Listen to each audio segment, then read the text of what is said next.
Danes v Pomurskem dnevniku. Evropska sredstva za prenovo. Sprejem diplomatskega zbora. Farma v središču mesta. Aretacija zaradi napada. Vreme jutri bo pretežno jasno.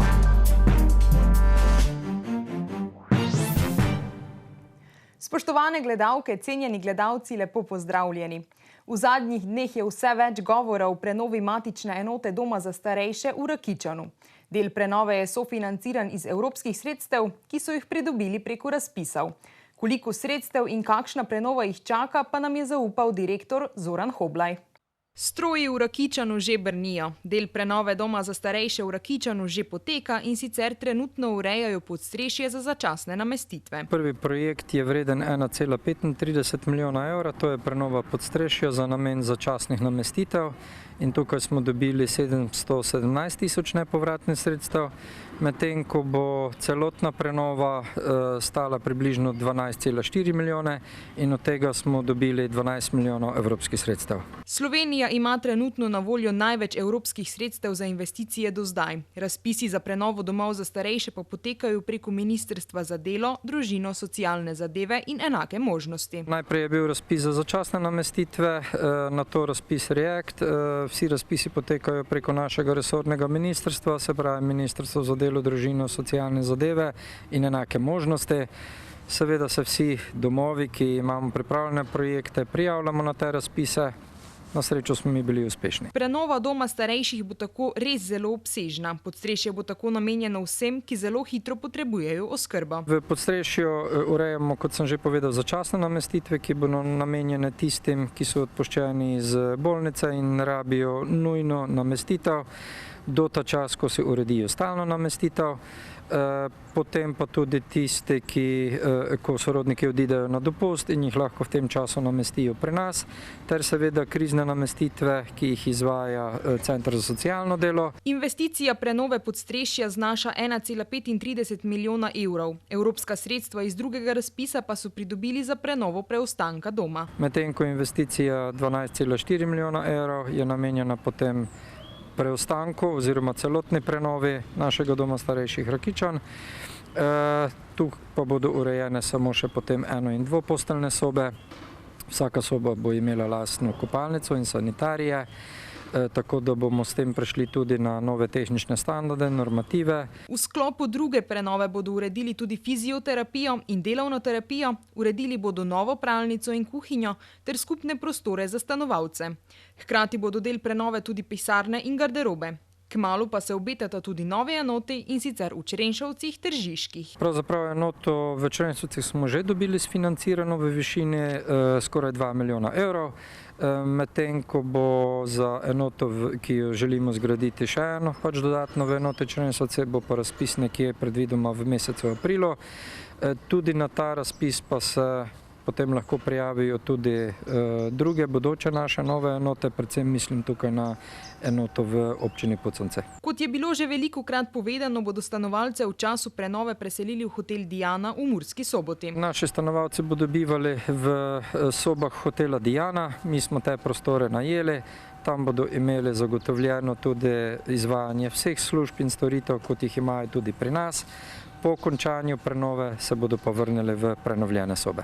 Oskrbovanci so nad selitvijo navdušeni in že nestrpno čakajo na nove izzive. Včeraj sta predsednik Republike Slovenije Borut Pahor in premier Janez Janša na Brdu pri Kranju gostila tradicionalni sprejem za diplomatski zbor ob začetku novega leta. Tega se je udeležilo kar 85 diplomatov. Pahor in Janša pa sta ob tem izpostavila dobre odnose s sosednjimi državami. Tokratni sprejem diplomatov je bil prilagojen epidemiološkim razmeram. Pahor upa, da bo Slovenija kmalu in uspešno izšla iz te zdravstvene krize. Ta ugodna dediščina spopada z epidemijo Slovenije omogoča, da se v naslednjem desetletju, močno upam, uvrsti med zmagovalke zelenega in pametnega prehoda.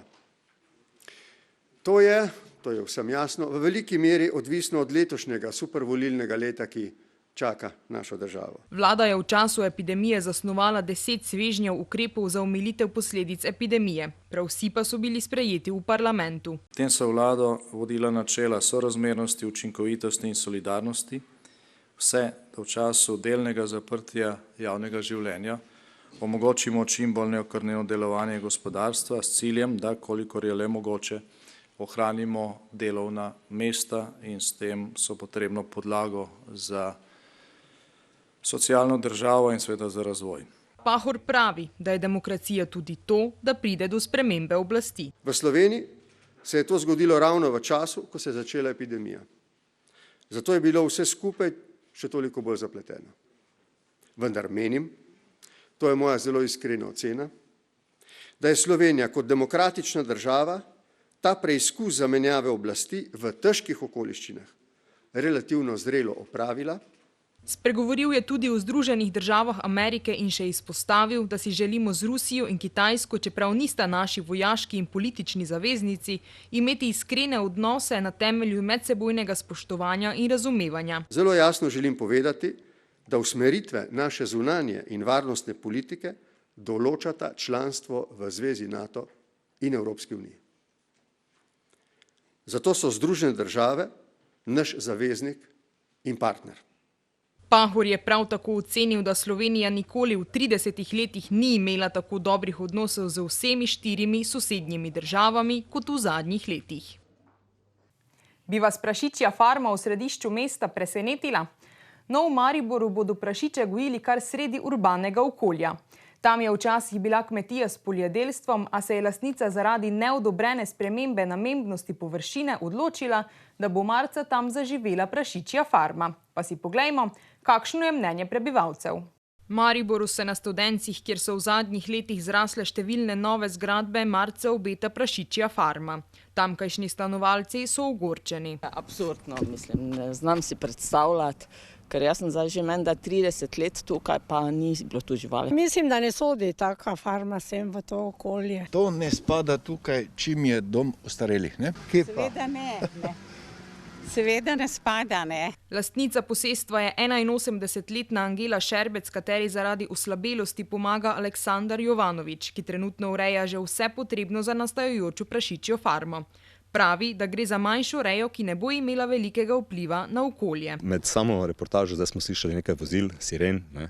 Jaz mislim, da več hrupa in smrada oddajajo ta vozila za nami. Ne?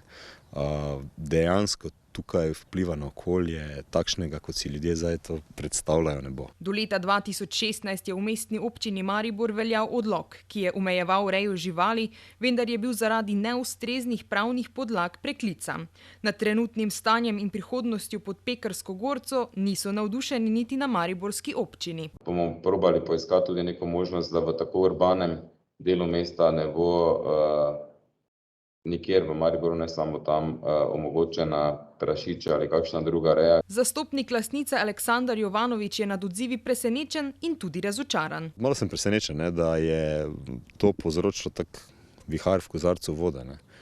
Gre se za malo število teh živali. Če bomo v celi občini ali pa v celi državi prepovedali, se pravi, tako vzrejo živali kot pridelavo drugih poljščin, potem mislim, da bo v parku premalo regrata, da bomo se vsi najedli. Z vzrejo bodo začeli marca, ko bo vreme živalim prijaznejše. Krškopoljski prašiči bodo živeli na prostem, lastnica posesti Angela Šerbec ima za kmetijo, ki tam stoji in deluje že več kot pol stoletja, namreč vsa dovoljenja. Predvideno je nekje do 50 teh prašičkov.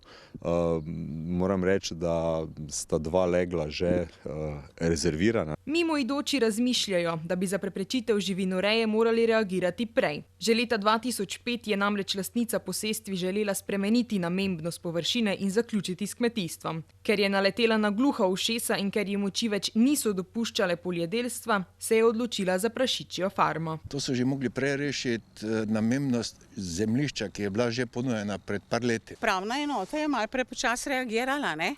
Kaj pa urbanističnim, da te črpa tako naprej, ne? Tole, kar so se zdi, da ni nič usklajeno z urbanističnim razvojem. Mislim na to, da imajo prestižna stanovanja, pa vse in imaš od spodaj pojse, pa Samo tisti, ki to delajo, pa morajo že sami razsoditi, kako je prav. Lastnica in njeni zastopnik sta prepričana, da bodo kljub nasprotovanju prebivalcev sosednjih stavb že kmalu tu tekali prašiči. Za nami bo marca bomo začeli z vzrejo krško-poljskih prašičev.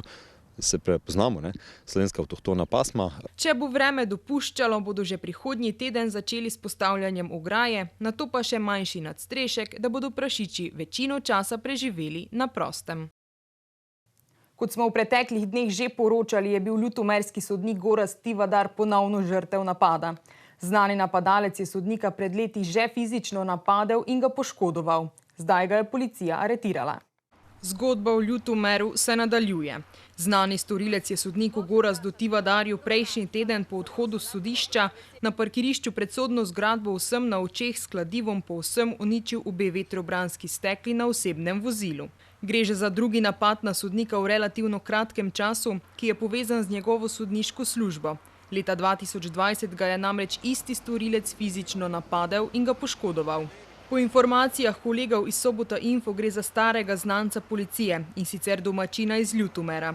Policisti so ga v preteklosti že obravnavali predvsem zaradi kršitev javnega reda in miru, bilo pa je tudi nekaj sumov storitve kaznivih dejanj. Napadalca po dejanju prejšnji teden niso prijeli, saj je tožilstvo sprva ocenilo, da ni razloga za pripor. Premislili so si potem, ko je storilec zoper sodnika pisal tudi na družbenih omrežjih. Danes zjutraj smo doživeli prav posebno presenečenje. V bližini avtobusne postaje v Murski Soboti, kjer je parkirišče, so namreč nepridipravi razstrelili parkomat. Zjutraj so na delu že bili kriminalisti in policisti.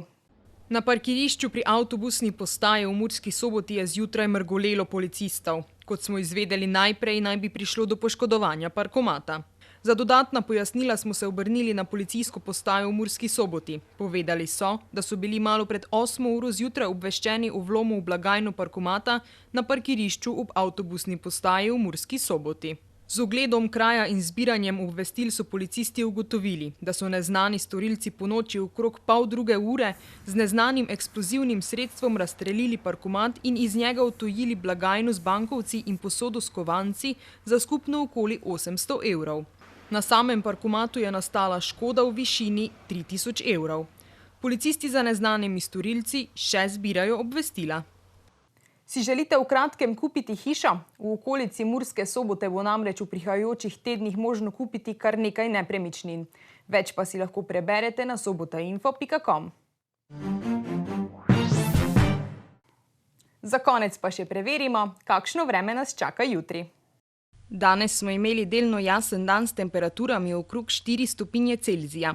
Opoldne smo v Krajinskem parku Goričko namerili 1 stopinjo, v Lendavi, v Murski Soboti in v Radencih pa 4 stopinje Celzija. Jutri bo zmerno do pretežno oblačno in sprva po nižinah še megleno. Popoldne bo ponekod zapihal jugozahodni veter. Najnižje jutranje temperature bodo v severovzhodni Sloveniji, v Murski Soboti in v Mariboru okoli -3, dnevne pa od 8 do 10 stopinj Celzija. V petek bo sprva pretežno oblačno, čez dan se bo od severa razjasnilo. V soboto bo zmerno do pretežno oblačno. Temperature v naših krajih se bodo zjutraj gibale od -3 do 0 stopinj, čez dan pa od 7 do 12 stopinj Celzija. Toliko smo vam imeli povedati v današnjem Pomurskem dnevniku. Več informacij pa najdete na naši spletni strani www.tvideja.si. Hvala za vašo pozornost in nasvidenje do jutri.